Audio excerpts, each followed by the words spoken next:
ఈరోజు మీరు red book రాజ్యాంగం అంటూ రాష్ట్రంలో ఈరోజు లా అండ్ ఆర్డర్ లేదు, రోడ్డు పైనే నరికేస్తున్నారు మనుషుల్ని.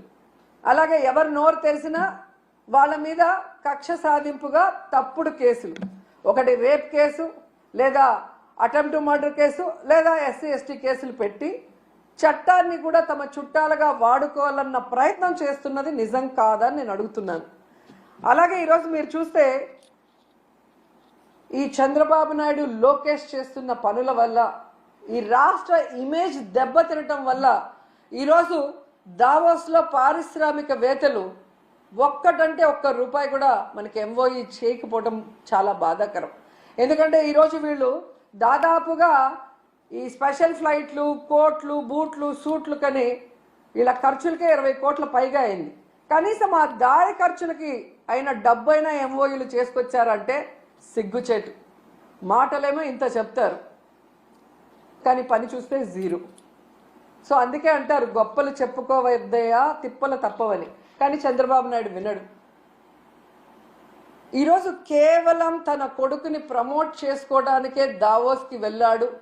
ఈ రాష్ట్రానికో రాష్ట్ర ప్రజలకో ముఖ్యంగా రాష్ట్ర యువతకో ఉపయోగపడే విధంగా ఏది చేయాలన్న ఆలోచన లేదు అనేది ఈ పర్యటనతో అందరికీ అర్థమైపోయింది.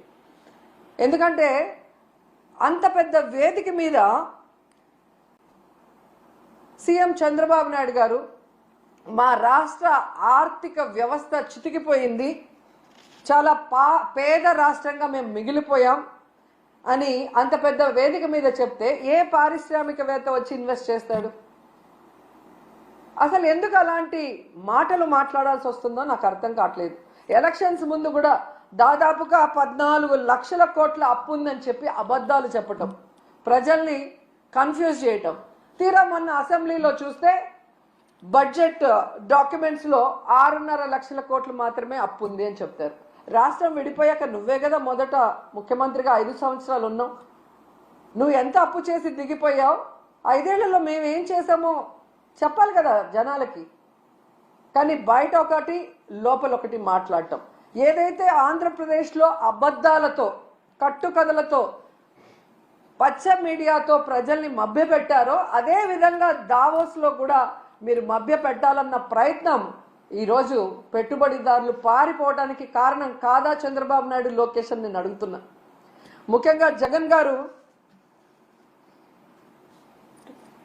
ముఖ్యమంత్రిగా ఉన్నప్పుడు దావోస్కి వెళ్తే ఏ విధంగా 1,26,000 కోట్ల రూపాయలకి ఎంఓఈలు చేసుకొచ్చారో మనం అందరం కూడా కళ్ళారా చూసాం. అలాగే విశాఖలో గ్లోబల్ ఇన్వెస్ట్మెంట్ సమ్మిట్ ఏర్పాటు చేసి 13.5 లక్షల కోట్ల రూపాయలకి ఎంఓఈలు చేయటం మీ అందరూ కూడా గమనించారు ఈ రాష్ట్ర ప్రజలు. ఎందుకు ఇది చెప్తున్నానంటే ఈ నెలలో సాక్షాత్తు ప్రధానమంత్రి గారు శంకుస్థాపన చేసిన 1,85,000 కోట్ల గ్రీన్ ఎనర్జీ ప్రాజెక్ట్ని ఆ రోజు విశాఖ గ్లోబల్ సమ్మిట్లో జగనన్న తీసుకువచ్చిన విషయం ఈ రాష్ట్ర ప్రజలకు ఇంకా గుర్తుందని నేను అనుకుంటున్నా. అలాగే ప్రధానమంత్రి గారు శంకుస్థాపన చేసిన బల్క్ డ్రగ్ ప్రాజెక్ట్ కూడా జగనన్న ముఖ్యమంత్రిగా ఉన్నప్పుడు ఇతర రాష్ట్రాలతో పోటీ పడి తీసుకొచ్చింది.